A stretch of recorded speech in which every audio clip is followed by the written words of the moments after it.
Kung gusto nyo maging doktor, kaya mo. Kung gusto mo maging engineer, kaya ninyo. Kung gusto mo maging teacher, kaya ninyo.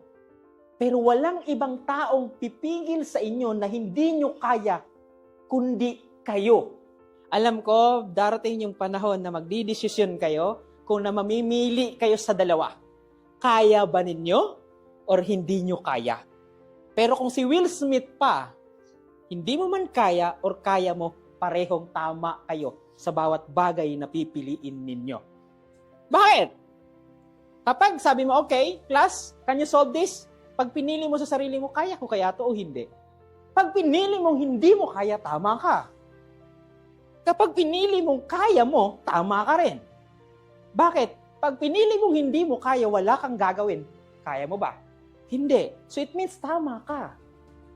Pero pag pinili mo na kaya mo, kahit papano, tandaan ninyo, tama din kayo. Kaso, asan kayo? Pipiliin nyo ba yung hindi nyo kaya na matatalo kayo? Or doon sa kaya ninyo na pwede kayong manalo? Because most of the time, the biggest problem today is not hindi nyo kaya. It's just that hindi nyo kayang sumubok kasi natatakot kayo. Hindi natatakot kasi hindi nyo kaya, kundi natatakot kayo sa sasabihin ng ibang tao. That is the most biggest problem na meron tayo. Okay, ma'am, paki-answer sa board. Alam niya. Alam niya yung sagot. Pero dahil ayaw niya, kasi natatakot siya, baka may sasabihin yung iba, anong ginagawa niya? Sir, hindi ko kaya, hindi ko alam. But the time na may taong sumubok, hindi matalino, pero marunong sumubok, anong ginawa? Tumaas? Sinubukan niya? Nagkamali? Pinagtawanan siya ng iba. Pero alam niyo, pag pinagtawanan siya, okay lang sa kanya. It is because naitama kung ano yung mali na mayroon siya.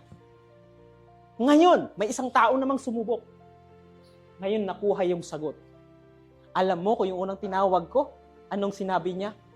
Sayang. Yan ang mangyayari sa inyo kadalasan paminsan. Kasi bakit? Yung opportunity na mayroon para sa inyo talaga, hindi nyo makukuha. It is because sinabi nyo sa sarili niyo, hindi ko kaya. Guys, kung gusto nyo maging doktor, kaya mo. Kung gusto mo maging engineer, kaya ninyo. Kung gusto mo maging teacher, kaya ninyo. Pero walang ibang taong pipigil sa inyo na hindi nyo kaya, kundi kayo.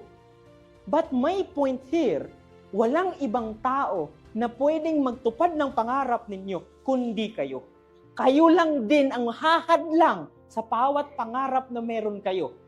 At tandaan ninyo, kahit ano pa yung sabihin ng ibang tao sa inyo, kayo lang po ang makakapagsabi kung kaya ninyo o hindi nyo kaya.